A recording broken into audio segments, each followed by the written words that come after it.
Hey everyone, welcome to this channel. तो आज हम सॉल्व करेंगे NCERT class 11th chemistry question number 1.6।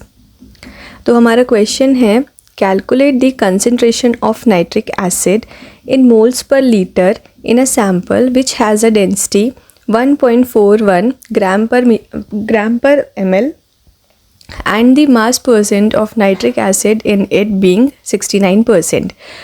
तो हमारे पास गिवन है नाइट्रिक एसिड का मास परसेंट जो है 69%, डेंसिटी है हमारे पास 1.41 ग्राम पर ml और हमें कैलकुलेट करना है कंसंट्रेशन जिसकी यूनिट है मोल्स पर लीटर। इसका मतलब कि हमें मोलारिटी निकालनी है नाइट्रिक एसिड की। सबसे पहले हम क्या करेंगे, मास परसेंट ये हमें गिवन डेटा है 69%। मास परसेंट से हमें क्या पता चल रहा है कि 69 ग्राम HNO3 का प्रेजेंट है 100 ग्राम ऑफ सोल्यूशन से। मास परसेंट हमें यही बताता है और डेंसिटी है 1.41 ग्राम पर मिलीलीटर। तो हम क्या करेंगे, अब हमारे पास जो गिवन मास है वो है 69 ग्राम और ये है हमारे पास mass of solution. Mass of solute 69 gram और HNO3 का हम मोलर मास निकाल सकते हैं। कैसे निकालेंगे मोलर मास? हाइड्रोजन, नाइट्रोजन और ऑक्सीजन के एटॉमिक मास को ऐड करेंगे।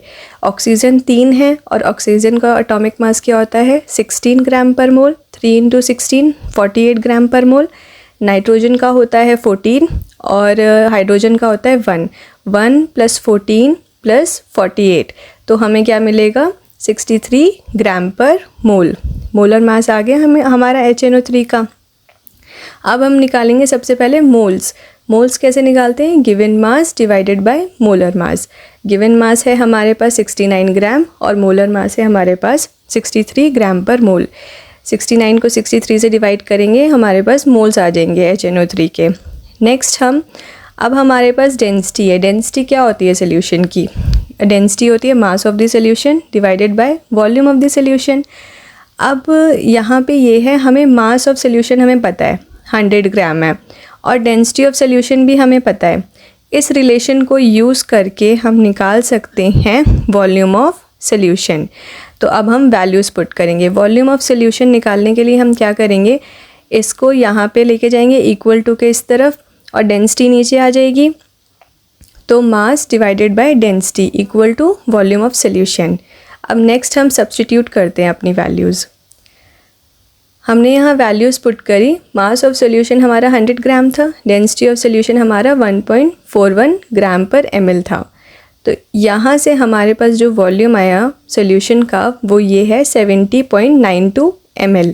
अब आपने यहाँ क्वेश्चन में देखा है कि हमें मोल्स पर लीटर चाहिए, यानी वॉल्यूम ऑफ सोल्यूशन हमें लीटर्स में चाहिए। और मोलारिटी भी क्या होती है, number of moles of solute divided by volume of solution in litres. तो इसका मतलब ये है कि वॉल्यूम ऑफ सोल्यूशन की जो यूनिट है वो लीटर्स में होनी चाहिए। हमने यहाँ कैलकुलेट करा है मिलीलीटर में। तो हम सबसे पहले क्या करेंगे, यूनिट कन्वर्जन करेंगे, ml से लीटर में कन्वर्ट करेंगे। और ये कैसे कन्वर्जन होगा, divided by 1000, because 1 litre is equal to 1000 ml। इस रिलेशन से, इस यूनिट कन्वर्जन से हमारे पास वॉल्यूम ऑफ सोल्यूशन आ गया 0.07092 litres. Next molarity of HNO3 ये निकालना है हमें। नंबर ऑफ मोल्स जो अभी हमने यहाँ पीछे निकाला given mass divided by molar mass से, विच इज़ 1.095 मोल।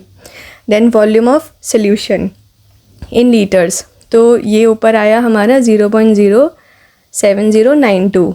इन्हें हम डिवाइड करेंगे और हमारा आंसर आ जाएगा 15.44। यानी कंसंट्रेशन ऑफ नाइट्रिक एसिड क्या है 15.44 मोल पर लीटर।